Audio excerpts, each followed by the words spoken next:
Montrer son corps est une liberté, mais il ne faut pas oublier que le cacher en est aussi une autre et que certaines femmes préfèrent se préserver, que ce soit motivé par des raisons religieuses ou juste morales.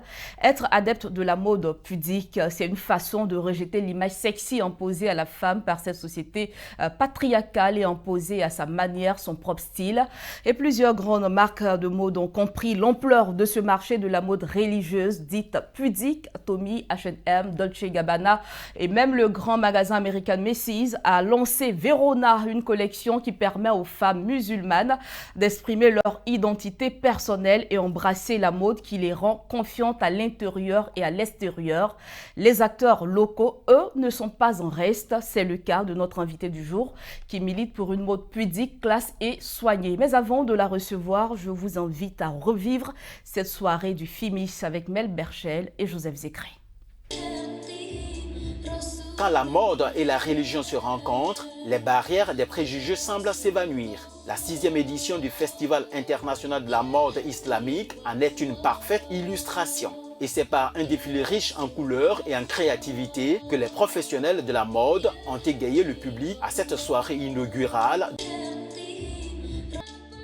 Moi, la mode islamique, c'est une mode qui va permettre d'habiller les femmes musulmanes de manière élégante. Voilà, parce que on parle de la mode ordinaire, mais on ne parle pas de la mode musulmane, la mode décente. Alors, donc, le FIMIS a été créé pour pouvoir combler ce vide.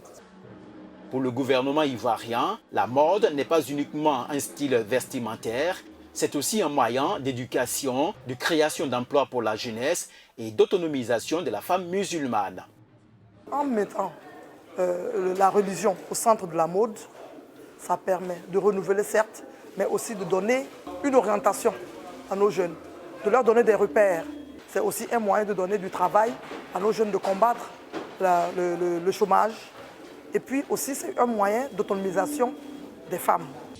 Créé en 2013, le Festival international de la mode islamique est le premier marché de la mode islamique en Côte d'Ivoire.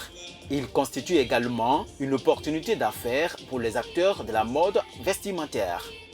Participer à un tel événement, ça nous permet déjà de rencontrer une autre mode qui est différente de la nôtre. Et ça nous permet aussi de faire une fusion et apprendre aussi davantage. Festival de mode islamique et brassage interculturel, c'est le terme de cette 6e édition du FIMIS qui a vu la participation d'une centaine de visiteurs venus du continent.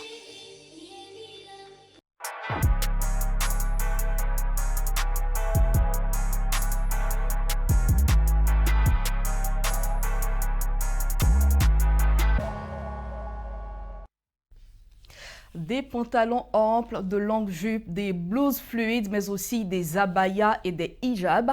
Notre invité est bien avec nous, Kadi Doumbia. Merci d'être sur ce plateau. Merci beaucoup. C'est moi qui vous remercie. C'est nous. Avant tout, parlez-nous de votre expérience dans la mode et pourquoi avez-vous décidé d'être styliste? D'accord. J'ai commencé, comme je disais tantôt, en 2011 parce qu'on avait des difficultés pour se rendre dans des lieux de travail, dans les administrations, parce que le voile n'était pas toujours accepté, parce qu'à l'époque, nos sœurs portaient quand même des voiles avec des boubous. Voilà, c'était pas très bien vu. Et puis, bon, j'avais cette passion-là de voir un jour mes sœurs se vêtir de façon élégante et qu'on nous juge pour ce qu'on a dans la tête et non pas pour ce qu'on a sur la tête. Donc du coup, je suis entrée dans la mode pour pouvoir aider mes sœurs. Et aujourd'hui, tout va bien. Alhamdulillah, ça va. Alors, Merci. on parle de mode pudique, mode modeste. C'est quoi? La mode modeste, c'est le fait de se vêtir en respectant certains codes, qu'ils soient éthiques, religieux ou de bonnes mœurs, tout simplement. Vous n'êtes pas obligé d'être religieuse pour choisir la mode pudique. Il faut se sentir bien dedans. Il y a des personnes qui n'ont pas forcément envie de montrer, d'être trop habillées sexy ou comme les femmes je veux dire, les femmes, ça dit que il y a un type de femme qu'on nous montre, voilà, qui aime bien être sexy. Être sexy. Je voulais pas dire le mot, mais bon, voilà, être sexy, mais bon, voilà. Mais c'est pas méchant, voilà, c'est pas méchant. C'est pas méchant, c'est pas une critique. Exactement. Juste que nous avons préféré nous vêtir de façon un peu plus décente, correcte, comme nous invite le Coran. Par exemple, dans le Coran, on nous demande de nous habiller de façon correcte et décente. Et même dans la Bible aussi, et puis dans la religion, je veux dire juive également. Donc, il est clairement recommandé à la femme de s'habiller de manière décente. Alors, une mode pudique, mais également mais élégante et prometteuse. Porter le voile et être coquette, est-ce un paradoxe? Je veux dire, comment arriver à concilier mode et religion? Ce n'est pas un paradoxe du tout, parce que déjà, la religion n'a pas demandé. Dieu aime déjà tout ce qui est beau. Voilà, la religion n'a pas demandé de s'enlaidir ou de ne pas prendre soin de nous. Voilà, donc la religion a demandé d'être simplement de ne pas trop se faire voir. Je veux dire, de ne pas de porter des vêtements qui attirent trop le regard, pardon. Donc voilà. Donc on peut être élégante, pudique et élégante. Voilà. Très classe d'ailleurs. Et très, très classe. Alors, vous êtes styliste, une styliste ivoirienne et vous vivez en Côte d'Ivoire. La Côte d'Ivoire qui est un pays avec une variété de richesses culturelles. Est-ce que quelque part, le pays a influence votre travail? Non, pas du tout. La Côte d'Ivoire, c'est un pays laïque qui nous accepte avec nos voiles et puis qui nous encourage également. Et la preuve, on fait des défilés du Festival international de la mode islamique. Nous sommes accompagnés par le gouvernement. Ça va, la Côte d'Ivoire nous soutient. Et en 2016, Kadi Doumbia, si vous le permettez, dans une interview accordée, la styliste sénégalaise Adama Paris déclarait, je cite, « Le poids de la religion est déterminant dans l'exercice du stylisme dans nos pays. » Elle parle bien sûr de nos pays africains. Est-ce que pour vous, la religion rend difficile la création vestimentaire? Enfin, nos pays, dans nos pays. Non, pas du tout. Mais il faut tenir compte que la religion a un code vestimentaire précis pour la femme. Il y a ce qu'elle ne doit pas porter et il y a ce qu'elle peut porter. Voilà. Donc, qui respecte aussi ce que les autres portent. Oui, ça respecte sans ce que les autres... de jugement. Je ne veux pas porter de jugement du tout. Les marques de haute couture l'ont compris, je l'ai dit dans mon introduction. Elles montrent qu'au-delà d'une tendance, la mode pudique est un marché qui existe réellement. Est-ce que vous confirmez cette assertion? Oui, bien sûr. C'est une petite victoire pour nous d'ailleurs, parce que nous sommes courtisés par les grandes marques. Ils ont toutes des petites collections pour les femmes pudiques et vraiment c'est très agréable et c'est une fierté pour nous. Est-ce le cas en Afrique? Bien sûr. En Afrique également, oui. On a beaucoup de stylistes musulmanes, que ce soit au Sénégal, ici, et puis même au Maroc. Voilà. Dans d'autres pays, on arrive à se réunir parfois pour faire des réunions. Justement, je voulais savoir s'il y avait une association de stylistes dans ce sens. Pas encore, mais bon, on est en train de travailler dessus. Voilà. Et ce ne sont que des femmes? Oui, il y a des hommes également qui ont rejoint. Non, pour l'instant, c'est que des femmes. Que des femmes. Parfois aussi, on entend dans certaines communautés religieuses que la femme ne doit pas trop s'exposer. C'est ce que vous avez dit. Vous avez dit, pardon.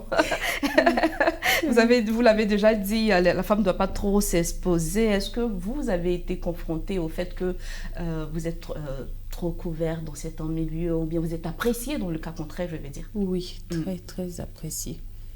Le voile n'a jamais été un frein pour moi. Et que ce soit des musulmans ou des non-musulmanes, on m'accoste toujours pour dire « Madame, vous donnez l'envie de porter le voile ».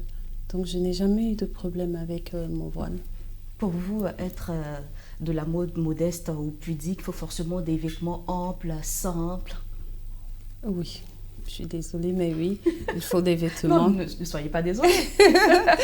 Il faut des vêtements assez amples, que ce soit des longues jupes, des robes, des oversize, quoi. Donc ça nous arrange actuellement. On voit beaucoup d'oversize en ce moment dans toutes les collections et franchement, nous sommes contentes. C'est quelque chose qui arrive à point nommé pour vous? Oui, vraiment. Ça nous ravit vraiment, voilà. Est-ce que quelque part, à vous qui êtes styliste, il ne faut pas s'habiller selon sa morphologie? Oui, bien sûr. J'essaie d'expliquer à mes sœurs quand elles viennent vers moi pour dire il faut que vous connaissiez d'abord votre morphologie pour pouvoir mieux porter un vêtement, même les couleurs.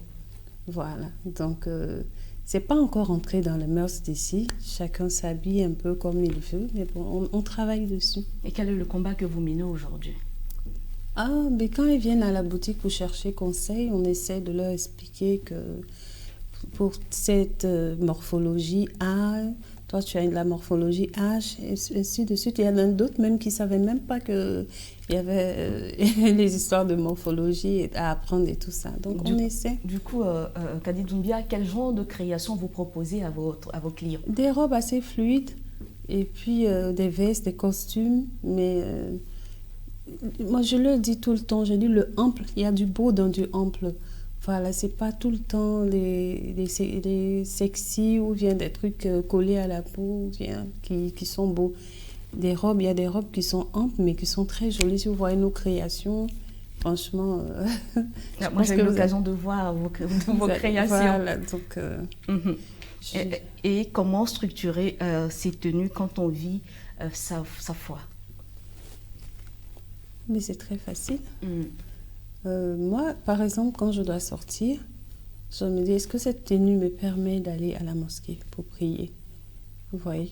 Donc, du coup, si je me regarde dans le miroir, je trouve qu'elle est un peu trop juste ou elle est un peu trop... les couleurs sont criades et tout ça. Bon, je la mets de côté pour une autre occasion.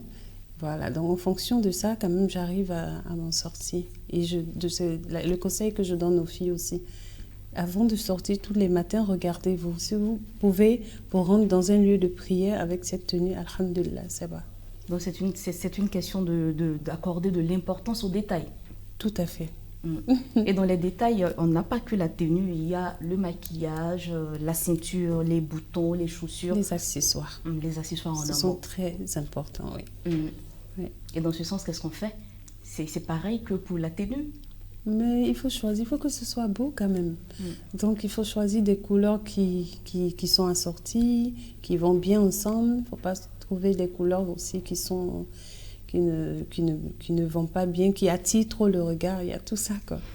Vraiment, c'est pourquoi on leur demande de venir apprendre auprès de celles qui savent le mieux, voilà, les couleurs. La mode pudique va-t-elle obligatoirement de pair avec la religion? La mode pudique, en fait, ce n'est pas une mode en tant que telle, c'est une recommandation. Voilà, comme je vous disais, le Coran nous a demandé de nous habiller de façon pudique. Donc, du coup, moi, je ne vois pas ça comme une mode, je vois ça comme... c'est-à-dire que je me mets au service de mes sœurs pour respecter cette prescription divine. Voilà, je ne vois pas ça comme une mode, sincèrement. Mais est-ce qu'il faut s'habiller de manière décente? Il faut obligatoirement être religieuse? Non, pas du tout, madame, pas du tout. Il faut juste avoir envie de le faire, de se sentir bien. Parce que dans cette histoire, c'est se sentir bien dans un vêtement. Voilà, donc si elle n'est pas musulmane, qu'elle se sent bien dans les longues robes, il n'y a pas de souci. Voilà, on n'est pas obligé d'être religieuse. Ça passe. Oui, donc la mode ne colle pas forcément avec... Pas du tout, ma chérie. Voilà, pas du tout. Cette tenue, je veux dire. Alors, pensez-vous que cette mode dite pudique ou encore modeste a eu un impact sur l'industrie du vêtement? Pour l'instant, ici, c'est pas trop... En Occident, ils ont compris, ils ont commencé. Mais ici, sincèrement, je vais être honnête, nous ne sommes pas beaucoup pour l'instant à faire des tenues pour voiler. Donc, il n'y a pas encore l'impact qu'on veut ici. Mais outre la Côte d'Ivoire, vous avez des retours pour les autres pays de la sous-région? Bien sûr, le Sénégal, Dakar, Et puis, la Côte d'Ivoire vient après Dakar. Mais après ça, je ne pense pas qu'il n'y a pas eu d'impact en tant que tel. En tant que tel. On espère que ça va venir avec l'association qu'on cherche à créer. Oui. Et selon vous, actuellement, quelles sont les tendances en termes de vêtements pudiques, si on peut le dire ainsi? Les tendances, c'est les longues robes, des vestes amples, des pantalons amples, tout ce qui est ample. Voilà. Pour nous, la mode, vraiment, ça ne se fane pas. Voilà. La mode, c'est quelque chose qui reste là. Donc, du coup, c'est tout le temps la même chose, mais simplement qu'on va changer de coupe. C'est toujours les longues robes, mais on va changer les manches, on va changer les coupes pour que ça n'ait pas l'impression, vous n'ayez pas l'impression que c'est les mêmes choses qu'on vous propose, quoi. Mais voilà, c'est la mode modeste, c'est ça, c'est que des oversize. Pour revenir un peu, voilà. Allez-y, terminez. En fait, je veux dire, pour couper court, quoi, c'est oversize, c'est-à-dire que c'est tout ce qui est large, tout ce qui est ample, voilà. Tout ce qui ne colle pas à la peau, en un mot, qui n'expose pas la femme. Merci beaucoup. Mais cette mode pudique, est-ce qu'elle concerne uniquement que les femmes? Bon, même l'homme aussi, dans la religion musulmane, il y a ce qu'il doit respecter dans le code vestimentaire également. Mais bon, c'est la femme, c'est à la femme qu'on a imposé ça. Voilà. C'est la femme qui doit respecter. Voilà, je ne peux parler qu'au nom des femmes. On va revenir un peu sur votre carrière. Vous allez nous dire depuis combien de temps vous avez démarré? Ça fait combien d'années aujourd'hui dans le stylisme? Depuis 2011, donc ça fait combien? Ça fait plus de 10 ans, non? Plus de 10 ans. Oui. Et vous vivez que du stylisme? Non. Non, pas du tout.